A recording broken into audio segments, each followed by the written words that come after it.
Hare Krishna.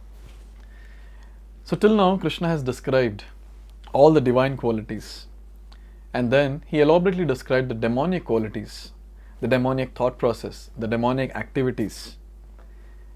Now if someone who has these qualities little bit also, if he or she hears this, they might get a desire that how should I give up these demonic qualities? What is the root of these demonic qualities?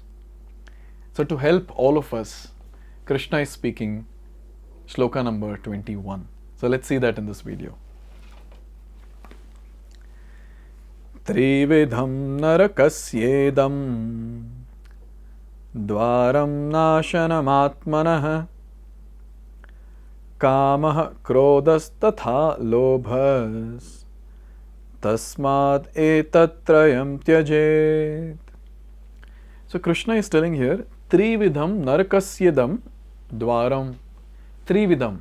There are three types of dvaram, doors. What are these different doors? Going to which place? Naraka, that is hell. Oh, what are these three different doors then? Here Krishna is saying, Kamaha, lust, Krodaha, anger, Lobhaha, greed. And now Krishna is saying here, Tasmadetam trayantajet. Oh Arjuna, one should give up all these three. Why? What is the problem? What will these three do? Here it is said, Nashanam Atmanaha. This will destroy a person completely. They will degrade, lead to the degradation of the soul. Now it's a very, very important shloka which talks about the root of all the demonic qualities. So let's try to understand this particular shloka in detail now. Here it is said, the beginning of the demonic life is described herein. One tries to satisfy his lust, and when he cannot, anger and greed arises. Let's discuss this particular line. Now, what is lust? Lust is any desire for one's own sense gratification. And the topmost lust that is there is the desire to enjoy the opposite gender.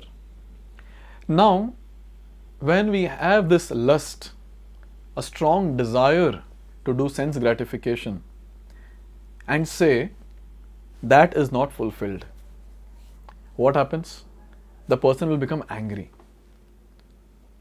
Angry for what? Because his sense gratification has been checked. It has been stopped. Some obstacles have been put. So the person becomes very angry. This is what is the quality of a demon. As soon as sense gratification is stopped, the person becomes very angry. Now, is it that if our desires are getting fulfilled, a person will become peaceful? No, that is also not the case. Say I have a desire A, that desire is fulfilled, I'll get a desire A plus 1. That desire is also fulfilled, then A plus 2, and it goes on, A plus infinity. So desire will never be fulfilled. One after another we'll keep getting, and that is technically called as lobha or greed. Now when a person is very greedy, what happens when a person is very greedy? When the person is very greedy, he will be stuck in moha, illusion. And when he is greedy, when he is in illusion, the next thing that comes into picture is mada. That is, the person becomes full of pride.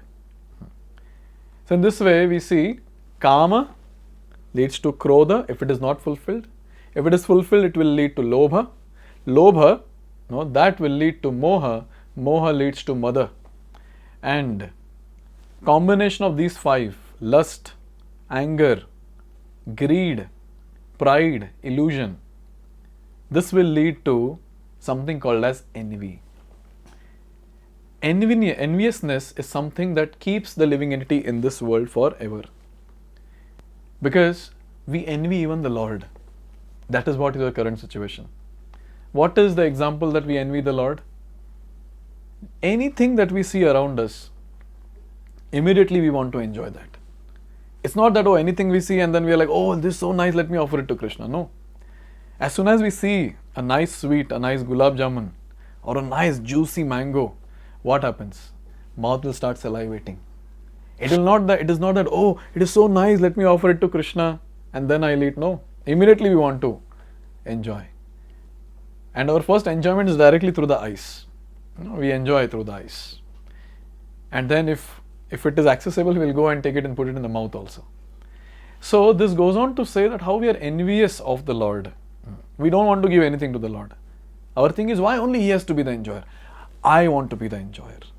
And in this way, being envious of the Lord and being the enjoyer, lifetime after lifetime after lifetime, we are stuck in this material world.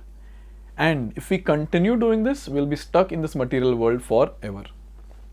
So what is the root of all these different anarthas, the unwanted dirty things in our heart? Lust, anger, greed, envy, pride, illusion.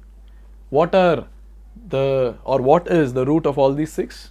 Lust, kama. Now in this age of Kali, especially now in this century, lust is something which is naturally imbibed from different places. And the best source to imbibe from is the current day movies and TV series, advertisements, etc. What is shown in movies? Kama, Krodha, Lobha. What else is there in that?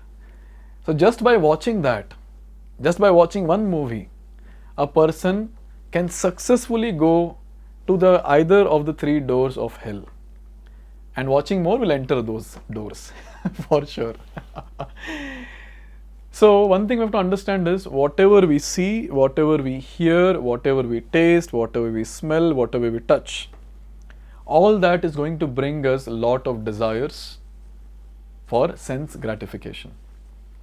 And nowadays, all these movies and TV series and whatnot, all that is made just to trigger our senses to become more and more lusty.